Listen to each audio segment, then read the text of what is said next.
高雄一个太太坐公车，甲保温杯放伫个座位头前的平台，结果公车转弯，保温杯全滴落去，内底饮料流出来。这个太太无共切互打无打紧，佮甲客运公司投诉讲，这司机驶上紧咯，司机真不满，嘛真委屈。客运公司讲，因调查的结果，当时司机的时速27公里，并无超速。好几人抗伫座位头前平台的保温杆仔，一个公车等关的时阵，连累涂骹，伊喊阿雷桥，杯仔内底饮料马拢恰倒。那里面是装什么东西啊？仙草而已，无糖的。饮料流到规涂骹，好几人也无要斗三共七，一直等到因落车前。啊，你这怕是没他用啊？那我就可以擦啊，那你就整条都开那么快。我才开30-40而已，你说快？好几人讲，伊无无通切，就直接落车。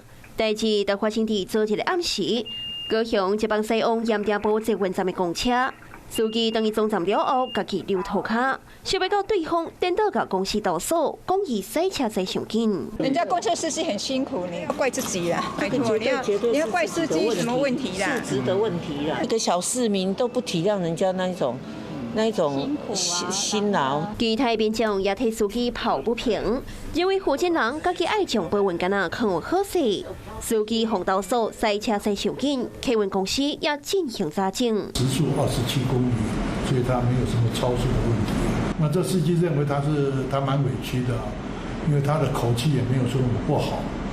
因为平常这个司机也还蛮好的，是我们这个优良司机啊。客运业者表示，这个司机平常时表现真好，查证无问题了后，无甲处分。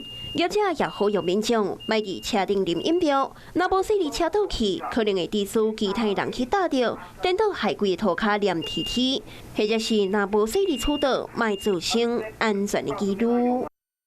你好，我是宋彦明。想掌握最及时的新闻资讯吗？赶紧订阅、按赞、开启小铃铛，锁定华视新闻 YouTube 频道。